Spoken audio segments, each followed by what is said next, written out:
比特币即将二探底部吗？49000左右会成为比特币这次回调的最低点吗？如果你对这些问题感兴趣，请随我看下去。我们来看一下比特币的周线图表。我认为呢，当前比特币很有可能处于我们整轮牛市当中的二浪回调点位。为了弄清楚我们在牛市的发展阶段呢，我们可以先来划分一下我们上一轮牛市。你可以看到呢，我们自从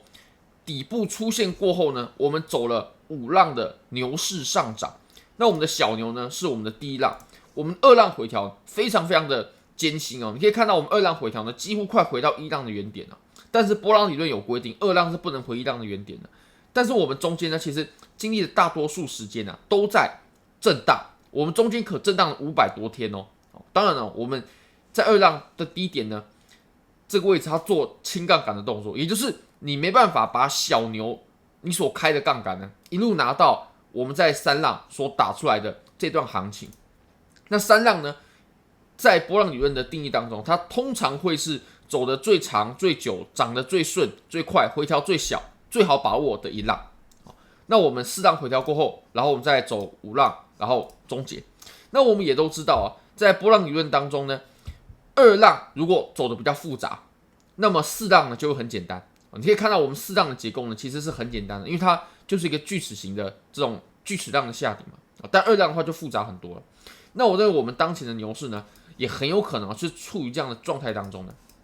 也就是我们现在呢很有可能我们是一浪刚走完，然后我们再进行二浪的回调。那么二浪呢的回调，它是针对整段从15000到74000上涨以来的回调。那这个二浪回调呢，我们可以参考上一轮牛市它很有可能走得很复杂，然后震荡很久然后我们三浪打出去之后呢，这个也会是我们最好把握涨幅最猛的一浪，然后我们再4浪5浪，然后我们的牛市就会慢慢终结。那当然呢，还有时间点的问题，因为我们都知道比特币的牛市是有周期性的，每4年一轮嘛，这没问题但我们这次 ETF 通过后呢，很有可能会稍稍改变我们这轮牛市的长度。如果按照这种画法的话，我们这个牛市很有可能要比往年的牛市呢要来的更长一点更长一点它或许可以在很符合周期的位置，然后结束那它也有可能稍微长一点点这个是我们走出这种大五浪的想法。那你可以看到呢，为什么我会认为我们现在在走这个二浪当中我们当时的二浪呢，其实它调整的过程非常非常的艰辛。它光震荡就震荡了500多天你可以想象500多天的震荡是什么概念我们在同一个区间我们在12000 12000左右然后一直到大概往下7000的这个位置当然你说这个区间其实也不小，确实，可是它确实在震荡，它没有走出趋势行情趋势行情的话，我们牛市嘛，我们一定可以一直看到新高的。在这段行情，它就是没有这段时间呢，我们就走了500多天从我们小牛到顶，一直到我们突破新高，这样的时间居然有500天左右这非常夸张的你可以想想看都已经快1年半了非常非常夸张那当然中间有一次很大的轻杠杆的这种回调那开启之后呢，把小牛的杠杆全部清掉之后，我们就开启大牛市了。我认为我们现在也很有可能在这样的阶段当中的。那我们之前有谈到，大家如果去对比过往的周期呢，肯定也会觉得我们这轮牛市前面是不是它偷跑了？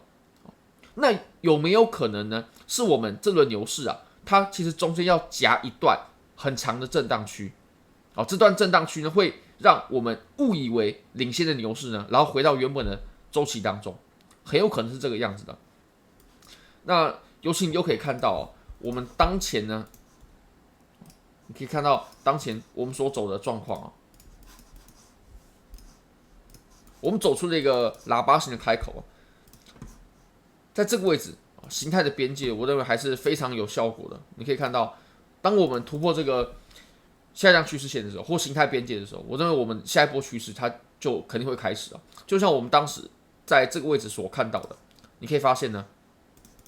而且我们当时呢，在这段回调的过程其实美国也是在走降息也是在走降息只不过312的这波下跌呢当时美国它就直接把这个利率直接就归零了，直接一波就直接归零了。那我们可以从上一轮在降息周期当中呢，你可以发现其实比特币它都是在缓缓的下跌的。那我们即将在9月降息所以我认为这两段的行情是非常有参考价值的。那我们当时这条趋势线呢，它突破的时候，我们找触点最多的，触点越多的趋势线呢，它就越有效。我们在突破的时候呢，它也确实虽然说后面有回踩了，可是我们也确实开启了一波行情。那我认为我们现在也很有可能走这样的状况。当然呢，历史总是惊人的相似，但不简单重复。我们很有可能走出类似的回调，但是走的这个过程呢，基本上一定会差很多。好，那我们再切小一点级别，我认为当前比特币它的反弹到的点位呢，虽然说做交易嘛，它肯定会有些毛刺，它最高是到了63000这个位置其实已经算不低了，但是我认为呢，我们在6万到6万1的这个区间呢，它其实是在这个区间受阻了那交易有毛刺是很正常的，它都有一点点这很正常，它本来就没办法100%精确。但是我们可以看一下我们之前在这些位置呢，它都有出现过支撑的效果。那我们现在出现的阻力其实就很正常那我们可以在这周一、周二的时候，我们来仔细观察一下比特币它能不能很快的又回稳到6万1的上方站着。如果没有的话，那我们就很有可能会开启二探的底部。那我也会认为呢，其实我们在6万左右呢，你说它这个互换它还有没有参考价值？我认为做交易上的话，它的参考价值是已经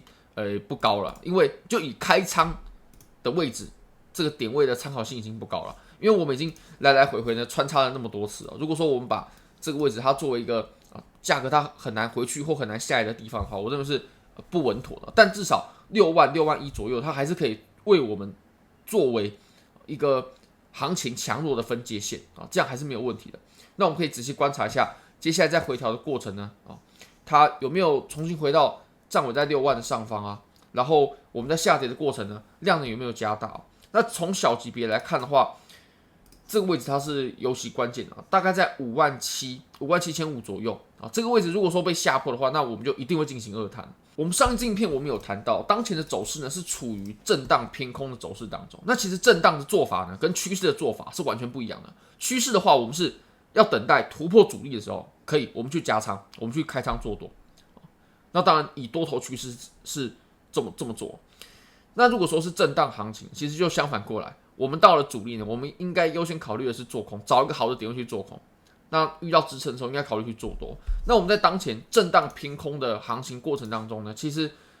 我们比起我们去找支撑去做多，我们去找很强劲的阻力去做空，背靠这个阻力去做空会更有利一些。因为你说如果找支撑做多的话，你可以看我们在这里它不断的创造出新低点，这样也是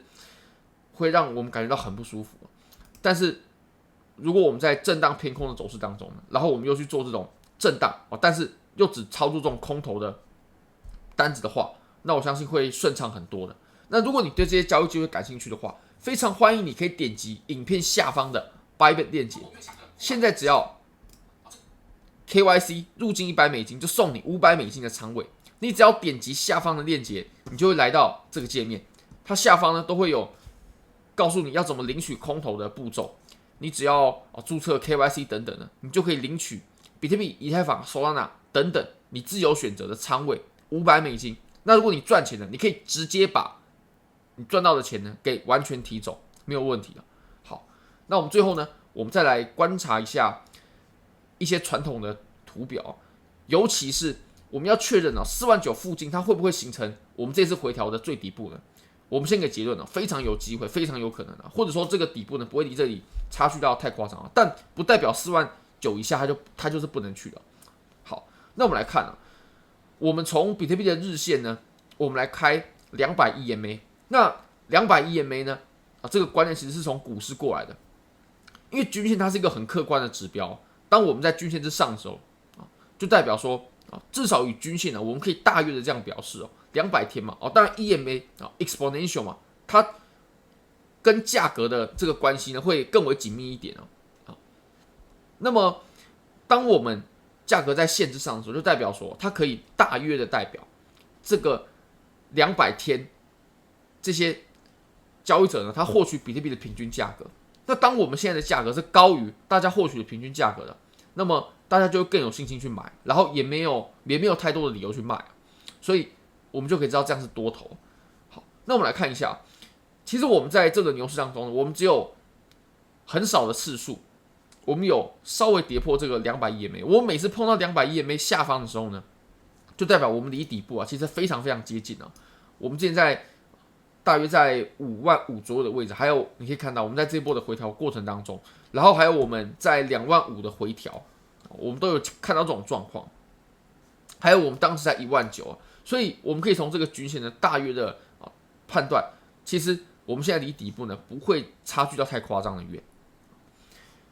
那最后呢，我们再来看一下美股的恐慌指数好了，橘色线代表的是标普500指数，那么 K 线呢代表的是VIX 恐慌指数。我们可以来看一下，我们在上周一的时候呢，我们的恐慌指数到达了非常高的位置。这个位置呢，我们可以稍微